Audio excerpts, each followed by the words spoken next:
내가 평생토록 여호와께 노래하며 내가 살아있는 동안 내 하나님을 찬양하리로다. 아멘. 친히 창조하신 모든 피조물로부터 영원토록 찬양받으시기에 합당하신 하나님께 오늘도 찬양과 영광을 올려드립니다. 아멘.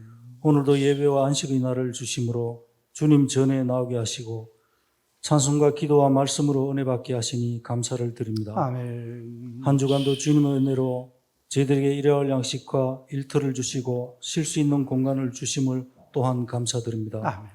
시시때때로 죄와 유혹 속에서 결단하지 못하고 방황할 때에도 우리를 버리지 아니하시고 사랑과 인내로 참아주시는 주님의 한없는 사랑에 다시 한번 감사를 드립니다. 아멘. 예배하는 자가 신령과 진정으로 예배할지니라고 하신 하나님, 저희들이 드리는 이 예배가 참으로 하나님께 연락되기를 원합니다. 아멘. 예배드리는 저희들로 하여금 이 시간 당신의 긍휼과 자비를 체험하게 하여 주시옵소서. 아멘. 또한 우리의 마음을 당신의 사랑과 소망으로 채워주시사 저희들로 하여금 그리스도의 장성한 분량까지 성장하도록 인도하여 주시옵소서. 아멘. 하나님 아버지, 부모가 자녀에게 효도하라, 부모를 기쁘게 하라고 말과 훈계로 교육한다고 진정으로 지켜지는 것이 아니라 자녀들이 부모님의 자녀를 향한 진실한 사랑을 깨달을 때에 시키지 않아도 효도하며 부모님을 기쁘시게 하는 것처럼 우리들도 말씀을 통하여 우리를 향한 하나님의 무한하신 사랑을 깨닫게 하시고 그 사랑에 감격하고 감사하는 마음으로 하나님을 사랑하고 하나님께서 원하시는 삶을 살아가는 저희들 되게 하여 주시옵소서. 아멘. 하나님 아버지, 우리가 예배드리기 위해 성전을 찾을 때 우리의 심령 속에 거룩함이 있게 하시고 아멘. 예배를 드리고자 하는 적극적인 마음과 준비된 마음을 허락하여 주시옵소서. 아멘. 우리가 예배를 드리지 않으면 행여 벌을 받지는 않을까 염려해서 소극적으로 마지못해 드리는 예배가 되지 않게 하여 주시옵소서. 아멘. 우리의 예배가 하나님을 찬양하며 하나님께 영광 돌리고 하나님과 우리의 관계를 진전시키며 세상 사람들과 구별된 삶을 살도록 우리를 도우시는 하나님의 뜻이 있음을 먼저 생각하게 하여 주시옵소서. 아멘. 살아가면서 예배를 가장 귀하게 여기게 하시고 준비하게 하시고 모든 정성과 시간과 물질을 구별하여 드리는 예배가 되게 하여 주시옵소서. 아멘. 하나님께 드려져야 할 예배가 사람을 기념하거나 축하하는 예배가 되지 않게 하시고 하나님을 위한 말씀과 기도와 찬양만이 있게 하시며 예배 시작부터 마칠 때까지 온전히 하나님만 예배하게 하여 주시옵소서. 아멘. 불필요한 행동이나 헛된 생각을 버리고 오직 하나님께만 집중하게 하여 주시옵소서. 교회의 주인 되시는 주님, 주님의 성전에서 세상적인 모습들이 사라지게 하시고 주님의 몸 되신 교회를 온전히 하나님의 성전으로 깨끗게 할 수 있도록 지켜 주시옵소서. 성전에서 장사하다가 예수님께 쫓겨난 장사치들처럼 나도 모르는 사이에 교회에서 물건을 사고 파는 일이 없게 하여 주시고 교회를 세상 영리 목적의 대상으로 삼는 일 없게 하여 주시고 온전히 기도하는 교회로 말씀이 살아 숨쉬며 말씀을 가르치며 예배드리는 교회로 거룩한 교회로 온전히 보존될 수 있게 하여 주시옵소서. 아멘. 지혜로 인도하시고 깨닫게 하시는 하나님 아버지, 코로나로 인하여 그러한 우리가 생각하지 못하고 깨닫지 못한 것들을 겪으면서 우리의 신앙을 돌아보며 회개할 부분을 깨닫게 하심을 감사드립니다. 아버지. 교회와 학교와 가정과 사회에서 많은 변화가 있었습니다. 변화를 단순히 겪고 지나가는데 그치지 않게 하시고 변화를 통하여 말씀하시는 하나님의 음성을 듣게 하시고 하나님의 권위에 겸손한 자세로 머리 숙이며 변화된 환경 속에서 하나님이 우리에게 원하시는 뜻을 찾아 행하게 하시며 이전보다 더욱 하나님을 찾으며 하나님께 나아가는 자들로 삼아 주시옵소서. 하나님의 말씀을 전하시는 목사님을 도우사 하나님의 말씀을 능력 있게 선포하게 하시고 아멘. 일주일 동안 힘들고 어려운 세상에서 지친 영혼이 말씀으로 은혜 받으며 예배를 마치고 다시 세상으로 나아갈 때 새로운 힘과 용기를 얻을 수 있는 말씀이 되게 하여 주시옵소서. 아멘. 너희가 나를 사랑하기 전에 내가 먼저 너희를 사랑하였다고 말씀하신 하나님께서 우리 자녀들에게 약속하신 장래의 소망을 믿고 담대하게 나아가는 자들로 삼아 주시옵소서. 아멘. 예배의 모든 순서들을 통하여 하나님께 영광 돌리며 예배에 참석한 모든 성도들에게 은혜의 시간이 되게 하여 주시옵소서. 아멘. 예수님 이름으로 기도드립니다. 아멘.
오늘은 설교를 시작하면서 시 한 편을 함께 좀 이렇게 듣는 시간을 갖도록 하겠습니다. 이 시는 제가 한 2년 전에 알게 된 시입니다. 사람과의 만남과 관계에 대해서 많은 생각을 하게 하는 시이기도 합니다. 이것은 이제 정현종이라고 하는 시인의 방문객이라고 하는 시입니다. 잠깐 한번 듣도록 하겠습니다. 안 나와요? 뒤에 열어주시겠어요? 열려 있는데 안 돼요. 안 되면은 제가 읽어야 됩니다.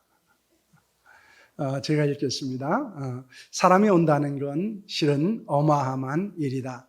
그는 그의 과거와 현재와 그의 미래와 함께 오기 때문이다. 한 사람의 일생이 오기 때문이다.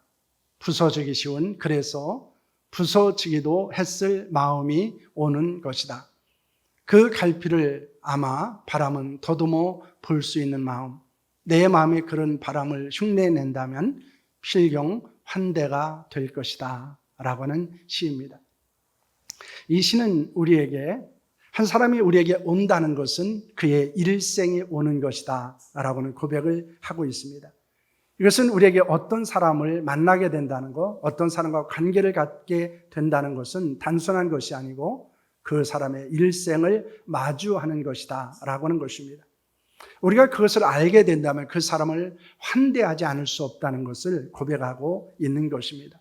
여러분 이 시를 한번 곰곰이 생각해 본다면 우리의 일상의 생활만 아니고 신앙생활 때로는 교회 생활을 하는 데 있어서 이 중요한 만남과 교제에 대해서 새로운 안목에서 바라볼 수 있다라는 것을 발견하게 됩니다. 여러분 우리가 그리스도인으로서 어떤 만남과 관계를 갖고 살아야 합니까? 우리는 계속해서 이제 바울이 자신에 대한 이야기를 하고 또 디모데를 권면하는 것에 대해서 말씀을 나누었습니다. 디모데후서 4장 1절에서 8절까지의 말씀은 이제 디모데를 향해서 상황과 환경을 극복하고 하나님이 맡겨주신 복음의 직무, 다시 말하면 복음을 전하는 일에 헌신할 것을 권면했습니다. 그리고 자신도 믿음의 영적 군사로서 그리고 영적 견주자로서 모든 영적 전쟁을 마쳤고 그리고 영적 경주를 마치게 되었다라고 고백을 하고 있습니다.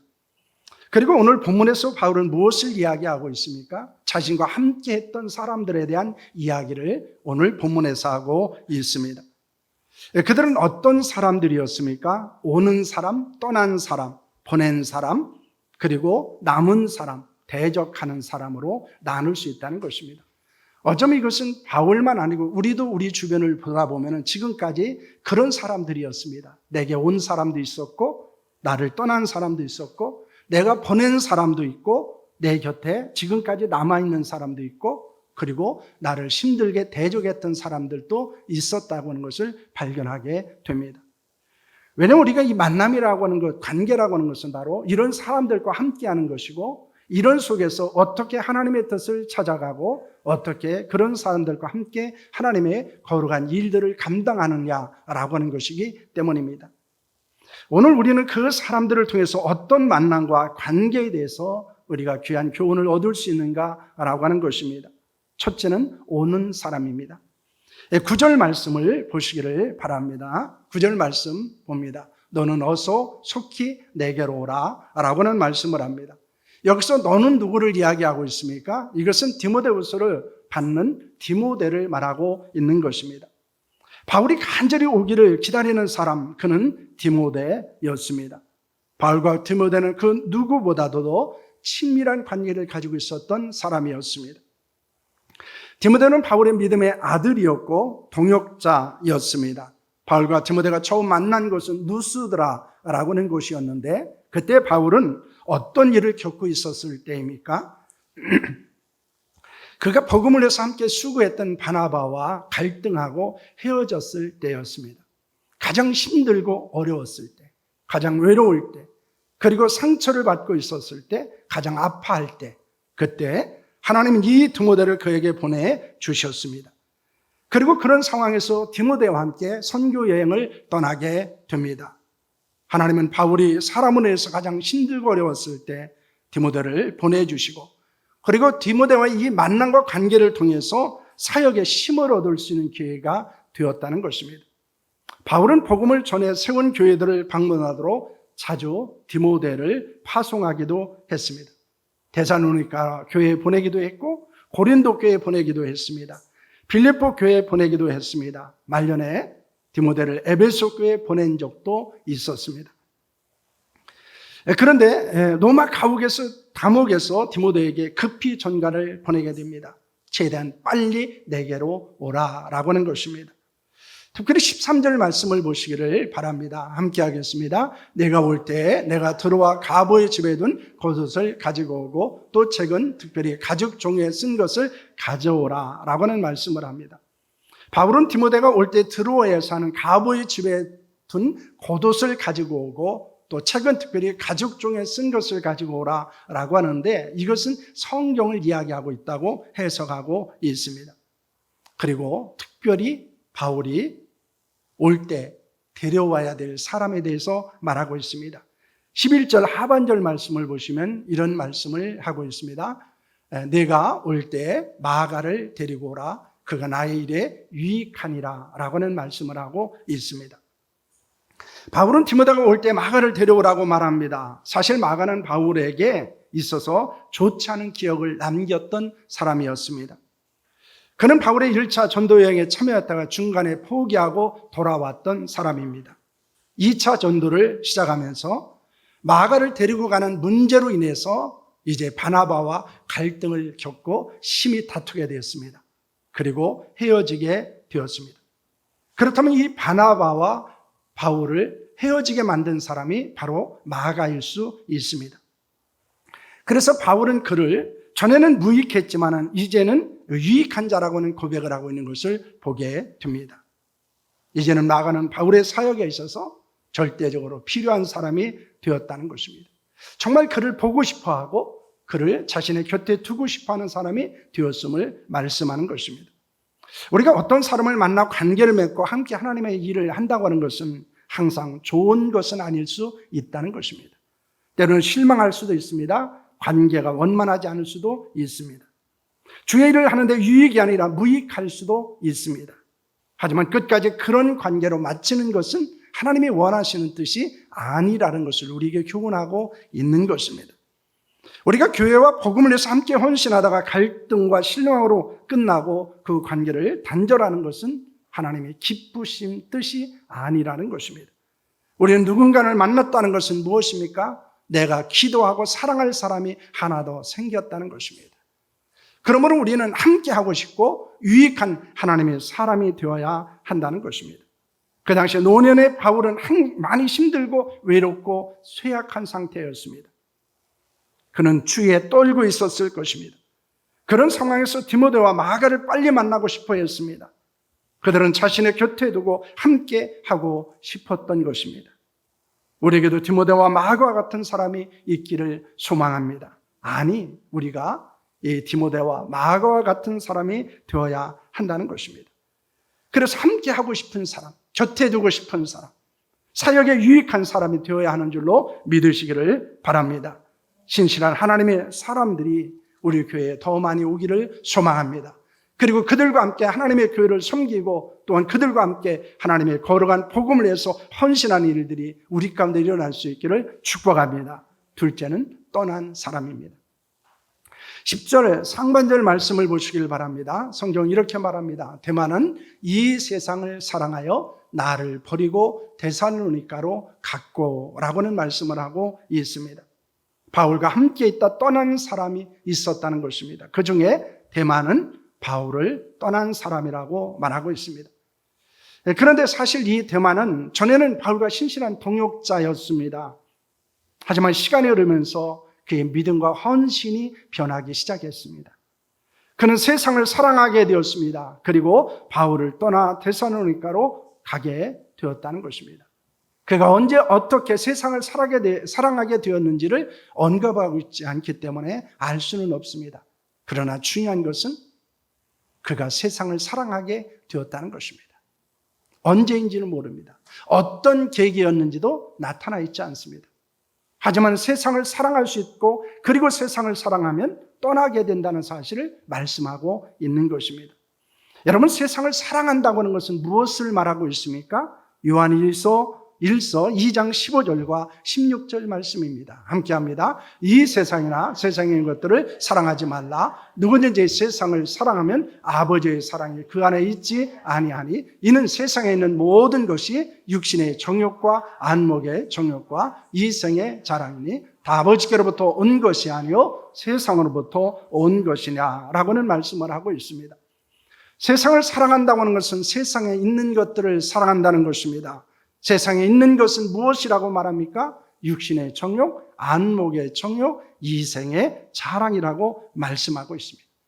그런데 바울은 이것을 무엇이라고 말하고 있습니까? 디모데후서 3장 2절과 5절 말씀을 보시길 바랍니다. 함께합니다. 사람들이 자기를 사랑하며 돈을 사랑하며 자랑하며 교만하며 비방하며 부모를 거역하며 감사하지 아니하며 거룩하지 아니하며 배신하며 조급하며 자만하며 쾌락을 사랑하기를 하나님이 사랑하는 것보다 더하며 라고는 말씀을 합니다. 여러분, 여기에도 세 가지를 사랑했다라고 이야기하고 있습니다. 바울은 말세에 사랑의 왜곡과 변질의 현상들이 나타난다는 것을 경고하고 있습니다. 그것은 자기를 사랑하는 것입니다. 돈을 사랑하는 것입니다. 그리고 쾌락을 사랑하는 것입니다. 그래서 하나님의 사랑을 하지 않게 되어지고 경건한 삶을 살지 못하게 된다는 사실을 보여주고 있습니다. 세상과 세상에 있는 것들을 사랑하는 아버지 하나님의 사랑이 그 안에 없습니다. 육체의 정욕 즉 쾌락을 사랑하고 안목의 정욕 즉 돈을 사랑하고 이생의 자랑 즉 자기를 사랑하는 자는 하나님을 사랑할 수 없다는 것입니다. 왜 하나님을 사랑할 수 없을까요? 그것은 자기를 사랑하고 돈을 사랑하고 육체의 쾌락을 사랑하기 때문입니다. 우리는 좀 더 즐겁고 편하게 살기를 원합니다. 우리는 더 많이 갖기를 원합니다. 그리고 우리는 우리 자신의 인정을 받고 우리 자신을 사랑하는 그 사랑에 빠지게 될 때 우리는 하나님을 사랑할 수 없게 된다는 것입니다. 여러분, 인간은 가치와 사랑 지향적인 존재입니다. 내가 무엇을 더 가치 있는가를 더 사랑하게 됩니다. 그리고 그 사랑을 하게 되면 그쪽으로 우리는 움직이게 되어 있는 존재라고 하는 것입니다. 여러분, 지금 무엇을 사랑하고 있습니까? 여러분, 누구를 사랑하고 있습니까? 세상이 아니라 하나님을 사랑할 수 있기를 소망합니다. 그러면 복음을 위해서 함께 수고하는 사람들과 함께 할 수 있게 된다는 것입니다. 여기는 매우 중요한 교훈이 있습니다. 왜 우리가 복음과 교회를 위해서 헌신하는 사람들과 함께 하지 못할까요? 다른 데 있지 않아요. 세상을 사랑하는 것입니다. 하나님을 사랑하지 않는 것입니다. 다시 말하면 우리가 육체를 사랑하고 그리고 우리가 자기를 사랑하고 돈을 사랑하기 때문입니다. 이것을 요한 1서에서는 무엇이라고 말합니까? 육신의 정욕과 안목의 정욕과 이생의 자랑이라고 말하고 있습니다. 여러분, 그렇기 때문에 우리가 이런 것으로부터 벗어나서 하나님을 사랑하게 되어지면 우리는 함께 헌신할 수 있습니다. 함께 어려움과 고통을 극복하고 함께 복음과 교회를 위해서 헌신한 자가 될 수 있다는 것입니다. 그런데 그것을 사랑하게 되고 하나님을 사랑하지 않으면 우리는 함께 할 수 없다는 거예요. 결국에는 우리는 떠날 수밖에 없고 그리고 우리는 하나님을 위해서 더 놀라운 역사를 감당하고 하나님의 거룩한 일을 위해서 헌신하는 자리에 머무르지 못한다는 사실을 우리에게 교훈하고 있는 것입니다. 그것을 우리는 매우 조심스럽게 우리는 받아들여야 합니다. 내가 무엇 때문일까라는 것은 결국에는 내게 하나님에 대한 사랑이 사라졌기 때문이고 그리고 우리의 삶이 경건하지 않기 때문이고 그리고 우리가 자기를 사랑하고 때로는 돈을 사랑하고 쾌락을 사랑하는 것에 머물기 때문이라는 사실을 우리에게 말씀하고 있는 것입니다. 그러므로 우리는 떠나는 자들이 아니라 머무는 자들로 그리고 머무는 자가 아니라 더 나아가 함께 헌신하는 자로 살아갈 수 있기를 축원합니다. 셋째는 보낸 사람입니다. 10절 하반절과 12절 말씀을 보시기를 바랍니다. 데마는 이 세상을 사랑하여 나를 버리고 데살로니가로 갔고 함께 읽겠습니다. 그레스게는 갈라디아로 디도는 달마디아로 갔고 두기고는 에베소로 보내었노라 라고 말합니다. 여러분, 이들도 바울의 곁을 떠난 사람이에요. 그런데 이 데마와 이들이 다른 것은 무엇입니까? 이들은 복음을 전하기 위해서 보냄을 받은 자가 되었다는 것입니다.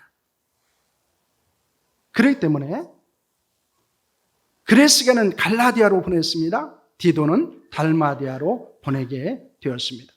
그들은 복음을 위해서 바울을 떠나게 되었습니다. 바울은 두기고를 에베소로 보냈습니다. 에베소 6장 21절 말씀입니다. 그를 왜 보내게 되었는지를 말씀하고 있습니다.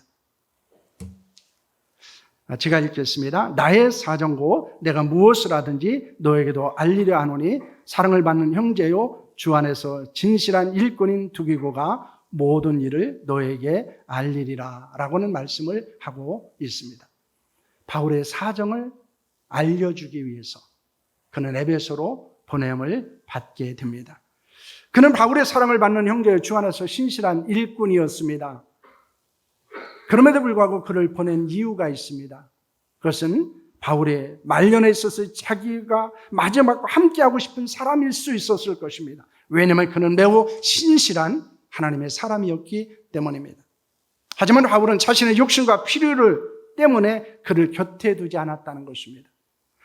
복음을 위해서 그리고 교회를 위해서 하나님의 나라를 필요를 위해서 그는 자신의 필요를 포기했다는 사실을 우리에게 보여주고 있는 것입니다. 이것이 우리가 성숙한 그리스도인의 삶입니다. 왜냐하면 우리가 믿음이 성숙하지 않으면 나타나는 것 중에 하나가 뭡니까? 우리의 필요에 너무 민감하다는 것입니다. 그래서 내 필요 때문에 많은 것들을 때로는 포기합니다. 그런데 중요한 것은 하나님의 필요 때문에 내 필요를 포기하는 자들이 되어야 한다는 것을 말씀하고 있는 것입니다. 바울은 그렇게 살았습니다. 바울은 정말 노년에 병들었고 늙었을 때 그의 곁에 두고 싶었던 사람들이 있었지만 정말 신실한 그리스도인, 신실한 하나님의 사람이 있었지만 그들을 떠나 보냈습니다. 왜냐? 자신의 필요보다도 하나님의 필요가 더 우선이었기 때문입니다. 교회의 필요가 더 우선이었기 때문입니다. 그는 복음을 위해서 그것이 그들을 보내는 것이 필요했기 때문이었습니다. 여러분, 우리는 어떻게 살아야 될까요? 사랑하는 교회에 유익을 위해서 떠나보내는 자들이 되어야 합니다. 건강한 교회와 성숙한 교회는 구심력과 원심력의 균형을 이룬 교회입니다. 함께 모이는 구심력, 그리고 흩어져 복음을 전하는 원심력 있는 교회라고 하는 것입니다. 그럼 우리는 최선을 다해서 함께 모여야 됩니다. 서로 교제해야 됩니다. 사랑을 나누는 교회가 되어야 합니다. 그러나 거기에 머물러서는 안 됩니다. 복음을 위해서, 하나님의 나라를 위해서 떠나보내는 교회가 되어야 하는 줄로 믿으시기를 바랍니다. 그것은 우리의 필요에 민감하면 할 수 없는 것이에요. 하나님의 필요가 무엇인지, 복음의 필요가 무엇인지, 그리고 교회의 필요가 무엇인지를 아는 자가 할 수 있는 것입니다. 우리 교회가 많은 사람들이 함께 모여 예배하고 교제할 뿐만 아니라 사랑을 나눌 뿐만 아니라 하나님의 필요를 위해서 떠나보내고 흘려보내는 사랑하는 교회가 될 수 있기를 축복합니다. 넷째는 남은 사람입니다. 11절 말씀을 보시길 바랍니다. 함께합니다. 누가만 나와 함께 있느니라. 네, 마가를 데리고 오라. 그가 나의 일에 유익하니라 라고는 말씀을 하고 있습니다. 바울의 곁을 떠난 사람도 있습니다. 떠나보낸 사람도 있었습니다. 한편 바울의 곁에 남아있는 사람도 있었습니다. 그는 누구입니까? 그는 누가입니다. 여러분, 골로새서 4장 14절 말씀입니다. 함께 하겠습니다. 사랑을 받는 의사 누가와 또 데마가 너에게 문안하느니라. 여러분, 여기에서 말씀하는 것 중에 하나가 뭡니까? 데마는 바울 곁에서 신실한 일꾼으로 남아있었던 사람이라는 거예요. 그런데 어느 한순간에 그의 믿음이 변하게 됩니다. 세상을 사랑하게 됐다는 거예요. 그런데 그의 곁에는 누가 있었습니까? 사랑받는 의사 누가가 있었습니다. 누가는 사랑을 받는 의사였습니다. 그는 건강하지 않은 바울의 곁을 떠나지 않았습니다. 그의 곁에 머물렀습니다. 그리고 그의 건강을 돌보아 주었습니다. 바울은 간질과 안질이라는 고질적인 병을 앓고 있었던 사람이었습니다. 그의 눈에서는 항상 진물이 흘러내렸고 그는 가끔 넘어지고 발작을 일으키는 사람이었습니다. 그런 바울의 곁에서 사랑하는 의사 누가는 떠나지 않고 그의 연약함을 지켜주었습니다. 바울이 가장 고통스러울 때, 가장 아파할 때, 가장 힘들 때 누가는 바울의 손을 놓지 않았습니다. 왜 그렇습니까? 그는 하나님의 나라를 위해서 무엇을 해야 하는지, 그리고 내가 하나님이 원하시는 삶이 어떤 것인지를 알고 있었기 때문입니다. 여러분, 누가 같은 동역자가 될 수 있기를 소망합니다. 하나님의 일은 혼자 살 수 있는 것이 아닙니다. 서로의 연약함을 돌보며 섬기는 데 있다는 것입니다. 하나님은 우리가 힘들고 연약한 성도들과 교회와 함께 하기를 원하십니다. 오히려 그 연약함과 부족함을 위해서 존재하고 헌신하기를 원하시고 계십니다. 우리도 누가와 같이 변하지 않은 충성과 헌신이 있어야 하는 줄로 믿으시기를 바랍니다. 그런 하나님의 사람이 되어 힘과 용기를 주는 자들이 될 수 있기를 축복합니다. 다섯째는 대적한 사람입니다. 14절과 15절 말씀입니다. 구리 세공업자 알렉산더가 내게 해를 많이 입혔음에 주께서 그 행한 대로 그에게 갚으시리니 너도 그를 주의하라. 그가 우리의 말을 심히 대적하였느니라. 이렇게 말합니다. 여러분, 이 알렉산더, 그는 구리 세공업자였습니다. 그런데 디모데전서 1장 19절과 20절에서 이 알렉산더에 대해서 또 이런 말을 하고 있습니다. 함께 하도록 하겠습니다. 넘겨주시겠어요?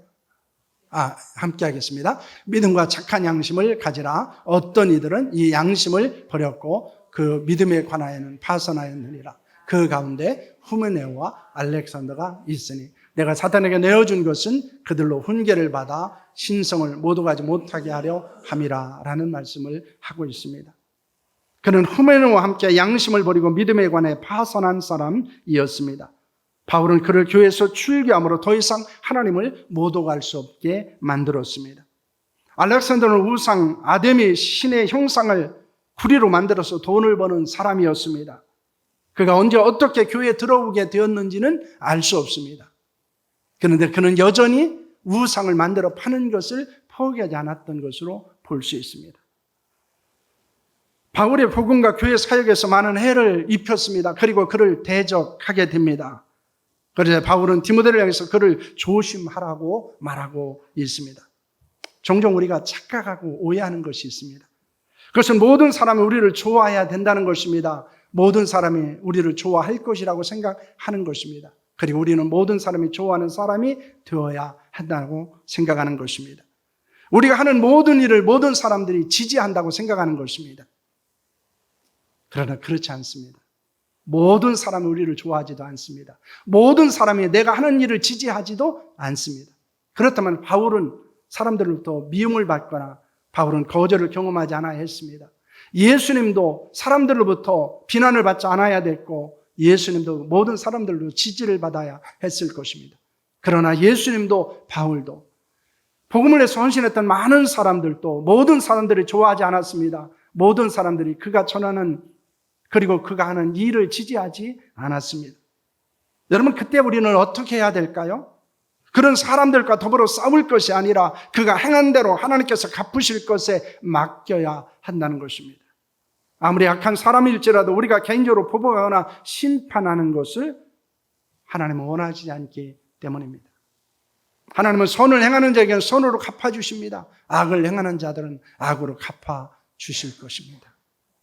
우리가 하는 것은 그들을 축복하는 것입니다. 그들을 위해서 기도하는 것입니다. 그리고 인내하는 것입니다. 그렇기 때문에 바울은 무엇이라고 말하고 있습니까? 주께서 그 행한 대로 그에게 갚으실 것이니 너는 그를 주의하라고 말씀하고 있습니다. 여러분, 우리에게 중요한 것이 있습니다. 그것은 때로는 나를 힘들게 하고 고통스럽게 하는 사람이 있을 수 있다는 거예요. 없을 수 없어요.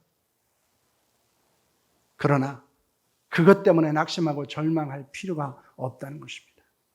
왜냐하면 하나님이 갚아주실 거예요. 내가 옳은지 그 사람이 옳은지는 내가 판단하는 것이 아니고 하나님이 판단하시는 것입니다. 하나님이 그에 합당한 대로 하나님이 역사하실 것을 말씀하고 있는 것입니다. 바울의 곁에는 많은 사람들이 있었습니다. 그들 중에는 바울이 보고 싶어하고 오기를 원하는 사람도 있었습니다. 함께하고 싶은 사람도 있었습니다. 세상을 사랑하여 바울을 버리고 떠난 사람도 있었습니다.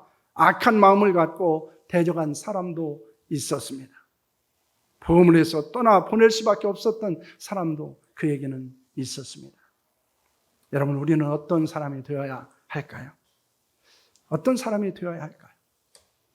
그것은 오는 사람, 보낸 사람, 남은 사람이 되어야 한다는 것입니다. 어떤 사람이 되어야 할까요? 오는 사람, 그리고 보낼 수 있는 사람, 그리고 남아있는 사람이 되어야 한다는 것입니다. 우리는 어떤 사람이 되지 않아야 될까요? 떠난 사람입니다. 대적하는 사람입니다. 손해를 끼치는 사람입니다. 하나님이 그런 사람이 되지 않기를 원하시고 계십니다. 하나님이 기뻐하시는 만남과 관계가 있기를 소망합니다. 이를 위해서는 복음과 교회를 위해서 끝까지 함께 수고하고 헌신하는 하나님의 사람이 되어야 한다는 사실을 믿으시기를 바랍니다. 그런 성도들이 많은 교회가 되었으면 합니다. 그리고 그렇게 함께 주를 위해서 헌신한 성도들이 많아지기를 소망합니다. 오라고 하고 싶은 성도들, 그리고 복음을 위해서 떠나보내야 되는 교회 성도들, 그리고 언제나 힘들거려올 때 남아있어서 힘이 되어주는 그런 성도들이 많은 교회를 통해서 하나님의 위대한 역사를 행하시는 줄로 믿으시기를 바랍니다. 여러분 어떤 사람입니까? 그리고 우리는 어떤 사람으로 살아가야 합니까?